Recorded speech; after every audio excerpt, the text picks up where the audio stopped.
Olá pessoal, boa tarde, tudo bem com vocês? Espero que sim. Estamos caminhando para a nossa 7ª semana de suspensão aí das nossas atividades presenciais, né? Todo mundo já está cansado, nós estamos acompanhando as notícias, a cada momento se fala de uma coisa, que as atividades vão voltar aos poucos, mas não temos informações oficiais ainda em relação às voltas às aulas, né? O que nós sabemos hoje dia 28 de abril, que o decreto estadual que suspende as atividades, que mantém esse distanciamento social, ele vigora até dia 10 de maio. Não sabemos se a partir de 10 de maio retornaremos ou teremos mais alguma extensão dessa suspensão. Enquanto isso, nós vamos continuando com os nossos trabalhos, não podemos parar. Como eu já disse no vídeo que eu publiquei, hoje, com a tecnologia que nós temos, é possível substituir as aulas presenciais. Repito, não é a mesma coisa, assim como para vocês, para nós professores também não é a mesma coisa. Mas depende, nós estamos num momento que precisamos de esforço de cada uma das partes, né? Para mim está sendo difícil, assim como eu sei que para vocês também está. Tá ok, pessoal? Então hoje aqui estou falando com o pessoal do nono semestre D, Direito Tributário 1. Nós estamos na semana que eu passei a avaliação, né? Eu resolvi me utilizar do instrumento de trabalho para fazer a avaliação, né? Não me senti confortável em fazer uma prova, mas isso aí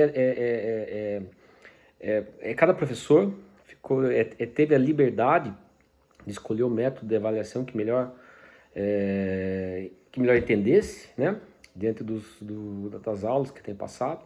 Eu achei que um trabalho de pesquisa seria suficiente, tá ok? Esperamos que antes do final desse semestre consigamos nos encontrar e aí fazemos uma avaliação, uma prova presencial.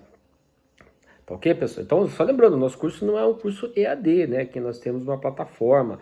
Nós estamos aqui encontrando saídas, né? Junto com a universidade, junto com os senhores, para passarmos esse momento. Ok, pessoal? Então, vamos lá. Voltando, então, à nossa matéria, pelo que eu pude notar aqui, nós tivemos um período em que nós fizemos avaliação, ficamos sem uma semana de videoaula, né? Estou passando... O último assunto que nós comentamos em aula foi da repartição das receitas tributárias, não foi isso? Repartição das receitas tributárias, é o que eu tenho aqui, né? Normas gerais de direito tributário e repartição. Hoje nós vamos entrar no assunto, e só para que os senhores tenham conhecimento, nós estamos mantendo o nosso programa. Aquilo que seria dado em sala de aula está sendo dado através de videoaulas, através de textos. Essa matéria que hoje estou aqui passando para os senhores, através da videoaula, ela vai ser remetida também em material e exercícios também, tá ok, pessoal? Hoje nós vamos falar do fato gerador ou hipótese de incidência. Fato gerador ou hipótese de incidência. O senhor já deve ter ouvido falar desses termos, né, que são específicos do direito tributário. O assunto, pessoal, e é sempre importante acompanhar, está regulamentado nos artigos 114 e 118 do CTN. 114 e 118 ao 118 do CTN, tá? Fato gerador ou hipótese de incidência. Muito bem. Pessoal, nós já discutimos, já falamos, já explicamos que tributo é o nome dado àquela obrigação de levar dinheiro aos cofres públicos. Isso é tributo de uma maneira simples, né? Falamos das espécies tributárias, inclusive esse foi o tema do nosso trabalho aqui de avaliação da M1. Muito bem. Mas quando que surge a obrigação de pagar o tributo? A chamada obrigação tributária, que nós já vimos em algumas aulas lá. Essa obrigação tributária, ela pode ser uma obrigação principal, a de levar dinheiro aos cofres públicos, ou uma obrigação acessória, que é qualquer outra obrigação relacionada a esse fato de levar dinheiro aos cofres públicos, como, por exemplo, emitir notas, escriturar um livro, né? Então, em que momento surge essa obrigação? Dessa relação jurídica, em que momento surge? Surge com a ocorrência do fato gerador, pessoal. E é isso que a gente vai estudar, pessoal. Então, praticado um fato previsto em lei anterior, surge a obrigação de pagar o tributo. Por exemplo, auferir rendas. O fulano auferiu rendas, surge a obrigação tributária de pagar o imposto de renda, tá? Então, a hipótese é uma descrição hipotética de um fato cujo acontecimento no mundo faz surgir a obrigação tributária.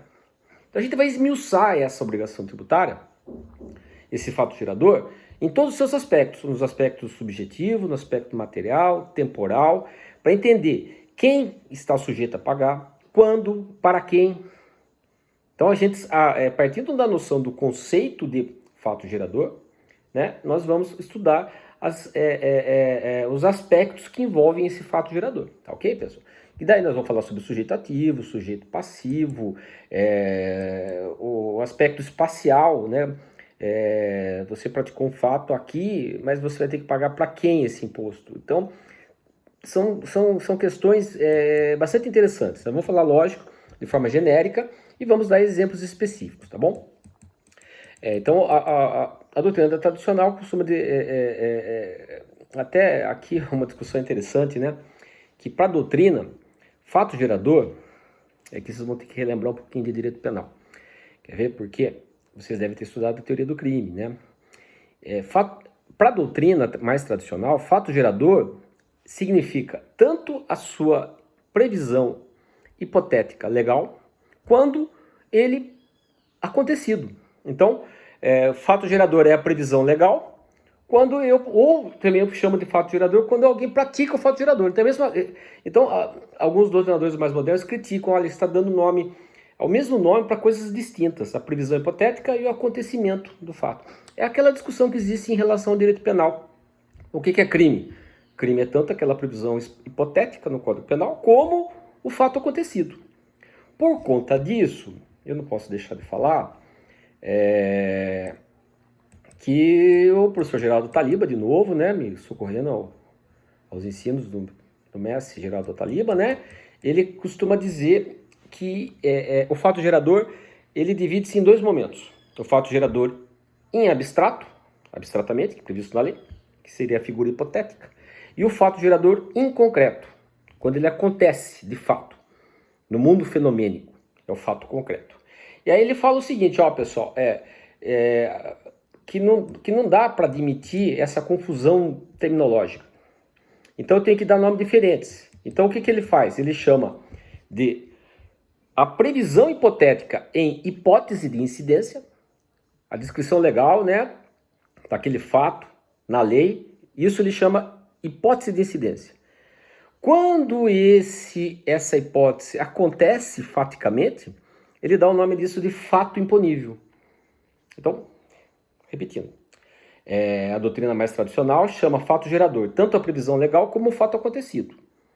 Geraldo Taliba, um dos precursores dessa nova teoria, não faz sentido dar o mesmo nome para duas coisas distintas. Então ele chama hipótese de incidência, aquele fato previsto na lei, e fato imponível, quando ele acontece concretamente. Ok, pessoal? Então é uma discussão doutrinária, é importante, fica até mais fácil. Eu acredito que utilizando essa teoria mais moderna, né, que divide o fato gerador em hipótese de incidência e fato imponível, fica mais fácil, tá? E o que faz, como eu já disse para os senhores, é com a ocorrência do fato gerador que surge a obrigação tributária. E nós já falamos em aulas passadas, os senhores devem se lembrar, tem nos textos que eu já passei, que a obrigação tributária está prevista lá no artigo 113. E a obrigação tributária, ela pode ser principal, ao que diz inclusive a lei, a obrigação tributária, artigo 113 do CTN, a obrigação tributária é principal ou acessória. Tá? Parágrafo 1º. A obrigação principal surge com a ocorrência do fato gerador. Seria o fato imponível, né? Tem por objeto o pagamento do tributo ou penalidade pecuniária e extingue-se juntamente com o crédito dela decorrente. É muito importante entender isso que nós estamos falando em relação ao momento do surgimento da obrigação, que depois nós vamos falar sobre o crédito tributário.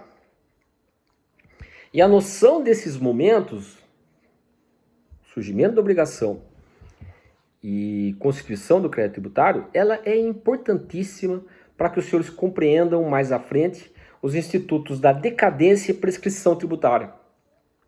Decadência e prescrição, porque os marcos temporais que envolvem a obrigação e a constituição do crédito podem levar à decadência e depois, consequentemente, a prescrição. Então é muito importante entender. Então, mas não quero confundir, nem quero adiantar muita coisa para não ficar embaralhado a cabeça dos senhores, tá? Mas é muito importante a compreensão disso daí. Então, a obrigação principal surge com a ocorrência do fato gerador. Então, o indivíduo praticando o fato gerador, aquele fato previsto na lei, surge a obrigação tributária.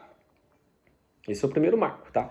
E só para continuar aqui, né, daí o parágrafo segundo fala, né, que a obrigação tributária também, né, ela pode ser acessória, né, decorre da legislação tributária e tem por objeto as prestações positivas ou negativas nela previstas no interesse da arrecadação. Como eu disse, toda e qualquer outra obrigação prevista na lei, no sentido da arrecadação, que não seja de pagar, é uma obrigação acessória. Tá ok, tá? Ok, pessoal? Isso eu já tinha até falado, mas eu estou aqui repetindo porque nós estamos falando que é com a ocorrência do fato gerador que surge a obrigação tributária. E isso é muito importante, tá? Tudo bem? E aqui também só uma outra coisinha importante aqui, pessoal, dentro da lei, que aqui que envolve, é o parágrafo 3º do artigo 113, que eu li o primeiro e li o segundo. Olha, eu tenho a obrigação principal, que é levar dinheiro, e tenho a obrigação acessória, que é qualquer outra obrigação que não seja levar dinheiro. Então, o descumprimento de uma obrigação acessória pode levar ao surgimento da obrigação principal. Como assim, professor? Olha, deixou de preencher os livros, pode sofrer uma multa. O que é a multa? É pagar. Então, olha, o que diz o parágrafo 3º? A obrigação acessória, pelo simples fato de sua inobservância, converte-se em obrigação principal relativamente à penalidade pecuniária. Então, o indivíduo não cumpriu uma obrigação acessória, por conta disso foi multado. O que é essa multa? Uma obrigação principal. Ok, pessoal? Muito bem. Tá, vamos lá. E daí a gente pode resumir então, né, que até tem um conceito legal aqui, né, que é configurado um fato previsto em lei, que a gente vai chamar isso de aspecto material, que possa ser relacionado, conectado a alguma pessoa, é o aspecto pessoal, localizado em algum lugar, aspecto espacial, e consumado em determinado momento, aspecto temporal, nasce a obrigação tributária. Então são esses aspectos que nós vamos estudar agora, pessoal. Os aspectos que envolvem a hipótese de incidência ou fato gerador. É o aspecto material, é o aspecto pessoal, é o aspecto espacial e o aspecto temporal. Porque ocorrido um fato, a gente vai ter que identificar, mas quem que praticou o fato? Onde ele praticou? Quando ele praticou? Para daí, com base nesses elementos, a autoridade administrativa vai fazer aquilo que é aquele segundo momento, constituir o crédito tributário. A obrigação tributária nasce com a simples ocorrência do fato gerador. Agora, a exigibilidade desse valor, ela só vai ocorrer após um ato administrativo, que se chama lançamento, que nós veremos mais à frente, com o qual será constituído o crédito tributário. Isso é muito importante, porque a partir desses marcos, repito, que nós identificamos a ocorrência da eventual decadência para constituir o crédito tributário, ou a eventual prescrição para a cobrança desse crédito tributário.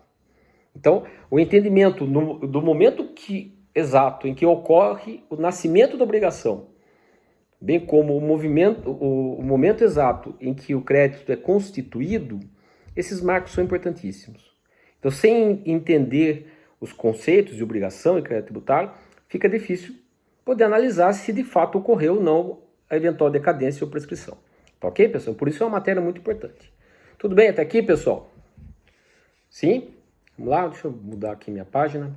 Aí, vamos lá. Ó, como eu disse, já sabemos o que é hipótese de incidência, fato gerador, já fizemos essa discussão da doutrina, de que a mais antiga, a mais tradicional, acaba confundindo e chamando de fato gerador tanto a previsão hipotética como o fato ocorrido, e a teoria mais moderna, que chama de hipótese de incidência, a previsão legal, e de fato imponível, o fato ocorrido, que eu acho que é mais técnica, né?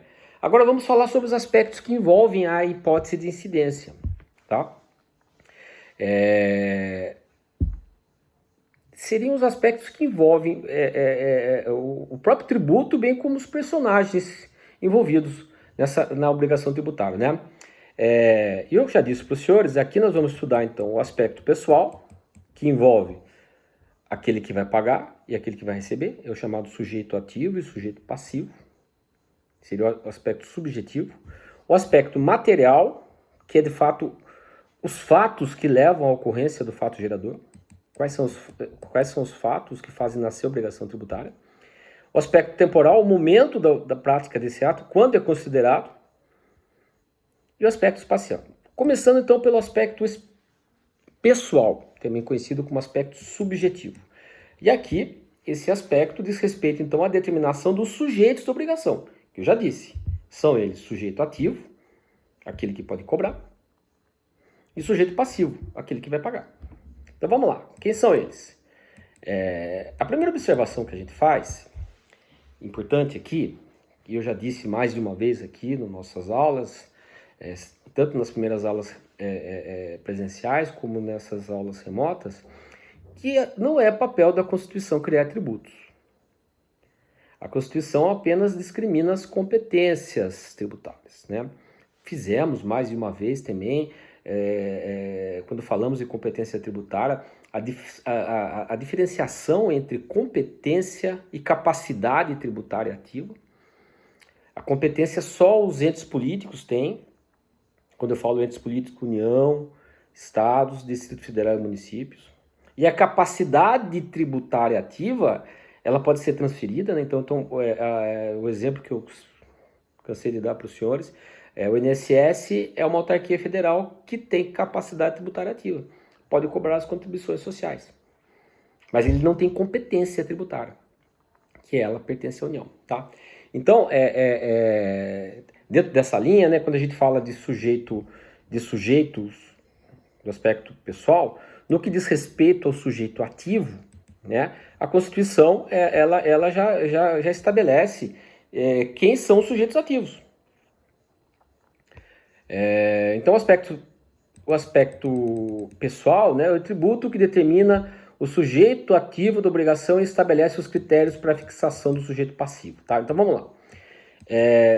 O CTN, aqui agora falando da lei, feita essa introdução falando da questão constitucional, o CTN prevê a figura do sujeito ativo e do sujeito passivo nos artigos 119 ao 123. Artigos 119 ao 123. É muito importante ler esses artigos, pessoal. Tá? Nós vamos explicá-los, óbvio, mas os senhores têm que entender. Vamos começar pelo sujeito ativo, que esse é mais fácil. O sujeito ativo está previsto lá no artigo. O sujeito ativo, como eu já disse, antecipando, é aquele que vai poder cobrar o tributo, né? O sujeito ativo está descrito no artigo 119. Olha o que diz o 119. O sujeito ativo da obrigação tributária é a pessoa jurídica de direito público titular da competência para exigir o seu cumprimento. Então, pessoal, o credor do tributo. De acordo com o CTN, o sujeito ativo é o credor, aquele que detém a competência. Mas a gente já viu que embora a competência seja indelegável, a capacidade tributária, que não confunde com competência, pode ser transferida. Lembra do fenômeno da parafiscalidade, né? Mais uma coisa que é importante aqui, ó. Sujeito ativo só pode ser uma pessoa de direito público. Ok, pessoal? Então não pode ser outra pessoa que não uma pessoa de direito público. Então a gente pode até citar exemplo aí e a gente também não pode confundir outra coisa o sujeito ativo com o destinatário do tributo. Vocês já viram falar do sistema 5S, né? O SESC, SENAI, SENAC, né? Eles, uma parte das contribuições sociais destinadas à Previdência são destacadas para esses entes, para esses serviços no Sistema S. Então, embora eles sejam destinatários de tributos, eles não são sujeitos ativos. Não são eles que cobram. Tá? Eles são apenas destinatários. Então, a gente não vai confundir sujeito ativo com destinatário. Tá bom, pessoal? Então, resumindo, sujeito ativo, lembra da competência, quem tem competência somente as pessoas políticas, né? Lembrar do conceito de competência e de capacidade tributária ativa. Sujeito ativo é aquele sujeito, então, que cobra. Então, embora, por exemplo, não seja o papel da Constituição definir quem é sujeito ativo, ela já deixa praticamente fechado esse assunto, ao discriminar as competências. Então, só a União pode cobrar imposto de renda, só a União pode cobrar imposto sobre produtos industrializados, só o município imposto sobre serviços e assim por diante. Tá ok? Ela meio que a Constituição meio que pré-estabelece os sujeitos ativos. E o sujeito passivo? Quem que tem que pagar os tributos? Aqui nós vamos lá para o artigo 121 do CTN. E de acordo com o artigo, sujeito passivo é a pessoa obrigada ao pagamento do tributo ou penalidade pecuniária. Pessoa obrigada ao pagamento ou penalidade. É o devedor do tributo. Professor, mas isso é muito fácil. Lógico que o sujeito passivo é aquele que realiza o fato gerador, que o senhor mencionou há pouco. Não é bem assim. Aqui nós temos algumas dificuldades que nós temos que bem compreender para que não nos confundamos mais na frente. A primeira coisa que os tributaristas até gostam de falar muito, que o direito tributário é um ramo do direito autônomo. Inclusive, fica bem clara essa autonomia do direito tributário em relação aos demais ramos do direito, principalmente o direito civil, vamos ver aqui, nesse capítulo que fala do sujeito passivo. Por quê? Eu vou ler um artigo que vocês vão entender e vão perceber como o Estado não é bobo, né? Então aqui no capítulo que trata do sujeito passivo, aquele que vai ter obrigação de pagar o tributo, o artigo 126 do CTN, peço que vocês deem uma olhada, diz assim, ó, a capacidade tributária passiva, ou seja, ser sujeito passivo, independe da capacidade civil das pessoas naturais ou do fato de estarem legalmente constituídas, no caso, pessoa jurídica. Olha como foi esperto o legislador no que diz respeito à arrecadação. Fala, olha, o fato do sujeito passivo da obrigação tributária não ter capacidade civil, não interessa para mim. Ele ainda será o devedor. E também o fato de uma pessoa jurídica não estar legalmente constituída, se ela praticou o fato gerador. Então, eu vou dar dois exemplos para os senhores, em relação à pessoa física e à pessoa jurídica. Imagine que um menor de idade receba uma herança muito grande. Pergunto, ele é devedor do ITCMD? Lógico que é. É o que diz o CTN. Lógico que há uma transferência da responsabilidade pelo pagamento aos seus responsáveis legais. Mas o sujeito passivo da obrigação continua sendo menor. É o que diz, é a dicção do artigo 126. O mesmo também, eu começo a vender bebida e salgadinho na garagem da minha casa. Estou lá praticando o fato gerador do ICMS. Mas não constituí essa empresa juridicamente. Não fui na junta comercial, não tenho CNPJ, não tenho nada. Isso, por si só, impede a ocorrência do fato gerador? Pro Código Tributário, não. A pessoa que assim o fizer poderá ser autuado, além de pagar a multa de não ter cumprido com as obrigações acessórias de registro nos órgãos competentes, vai ter que pagar os impostos das obrigações tributárias surgidas na mercantilização dos produtos. Olha que interessante. Então, para o CTN, a capacidade civil pouco importa do sujeito passivo, assim como também o fato de estar legalmente constituída a pessoa jurídica. Isso é muito importante, pessoal, tá? Até em relação vamos falar depois novamente sobre a teoria do non-audit em alguns casos mais concretos, um pouco mais à frente. E aí, pessoal, como eu disse para os senhores, né, em relação ao sujeito passivo, o sujeito passivo é aquele que pratica o fato gerador? Sim, com certeza. Mas em alguns momentos, o Estado transfere a responsabilidade do pagamento do tributo a uma outra pessoa que não praticou o fato gerador. Por isso, então, a sujeição passiva, o sujeito passivo da obrigação tributária, pelo CTN, é dividido em dois: contribuinte e responsável. Contribuinte, responsável. O contribuinte, pessoal, também chamado de sujeito passivo direto, é aquele que pratica o fato gerador, é aquele que pratica o fato previsto na lei. Um exemplo simples. Contribuinte do depósito de renda é a pessoa física ou jurídica que ofere rendimentos. Sujeito passivo direto. Ele ofere, ele é o contribuinte. Ele que vai sofrer o ônus financeiro do tributo. Agora, e aqui o Estado foi esperto novamente. Existe também no direito tributário, em relação à sujeição passiva, a figura do responsável, conhecido também como sujeito passivo indireto. Responsável, sujeito passivo indireto, que é aquele que, embora não tenha praticado o fato gerador, tem a obrigação de recolher o tributo. Mas veja bem, a lei não pode considerar qualquer pessoa como responsável. Essa pessoa, embora não tenha praticado o fato gerador, ela tem que ter alguma relação com o fato gerador. E aí a obrigação dessa pessoa vai surgir por força da lei. E o Estado faz muito disso, pessoal. Ele faz isso, inclusive, para facilitar a arrecadação. Um exemplo. Imposto de renda pessoa física retido na fonte. Olha, quem que é o contribuinte? Quem pratica o fato gerador? É o trabalhador. Vai lá, ele trabalha, ele ofere rendimentos, vem descontado do salário dele. Porém, a legislação torna a empresa que pagou o salário responsável tanto pela retenção do valor, como pelo recolhimento.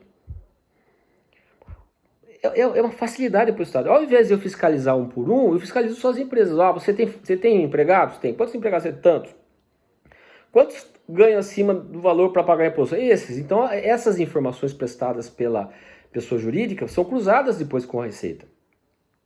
Então, a empresa que pagou o salário, embora não tenha praticado o fato gerador, tem relação com ele, porque pagou o salário. E a lei a transforma em responsável pela retenção e pelo recolhimento.